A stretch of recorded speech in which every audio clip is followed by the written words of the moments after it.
Hello bachon, let us read this question. So the question says the work function of tungsten is 4.50 electron volt. तो tungsten का work function हमें given है 4.5 electron volt. The wavelength of fastest electron emitted when light whose photon energy is 5.50 electron volt falls on tungsten surface is। तो जो electron emit होगा fastest electron उसका wavelength हमें find out करना है, जबकि इंसिडेंट लाइट जो है उसका एनर्जी हमें गिवन है फोटोन का 5.50 electron volt.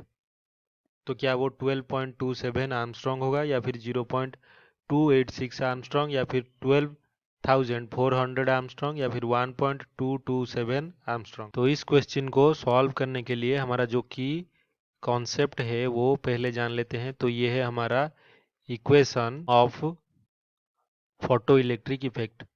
Photo electric effect, तो ये इक्वेशन है H C divided by lambda. ये हमारा इंसिडेंट लाइट का एनर्जी है। यहाँ पे H Planck's constant, C velocity of light और लैम्बडा वेवलेंथ ऑफ लाइट है।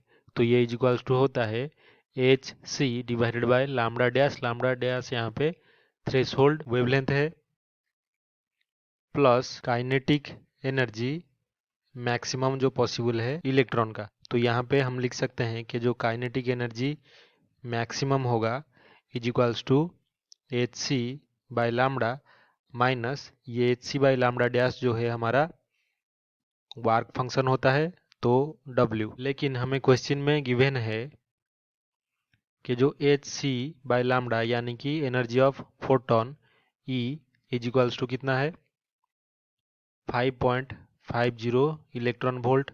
और हमें यह भी गिवन है कि जो वर्क फंक्शन W होता है जो कि H C by lambda dash ये 4.50 इलेक्ट्रॉन वोल्ट। तो इससे हम काइनेटिक एनर्जी मैक्सिमम जो होगा वो फाइंड आउट कर सकते हैं। तो मैक्सिमम जो काइनेटिक एनर्जी होगा is equals to 5.50 minus 4.50 electron volt, तो ये हो जाएगा 1 इलेक्ट्रॉन वोल्ट। तो ये मैक्सिमम पॉसिबल काइनेटिक एनर्जी है इलेक्ट्रॉन का। तो अगर हमें किसी भी चीज़ का, किसी भी पार्टिकल का एनर्जी पता हो तो उससे जो वेवलेंथ है वो हम फाइंड आउट कर सकते हैं, क्योंकि एनर्जी इज इक्वल्स टू होता है एच न्यू और न्यू की जगह पे हम लिख सकते हैं h C divided by lambda naught. तो यहाँ पे लैम्बडा नॉट क्या है is equals to wavelength of the particle. तो यहाँ पे जो लैम्बडा नॉट होगा is equals to h C divided by E.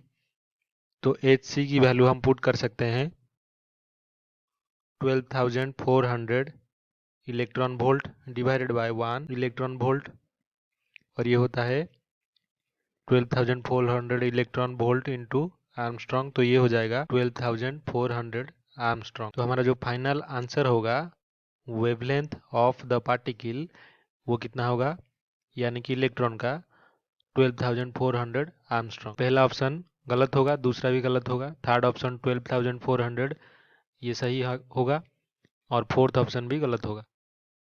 तो only option 3 is the right answer. I hope you have understood this well. Best of luck.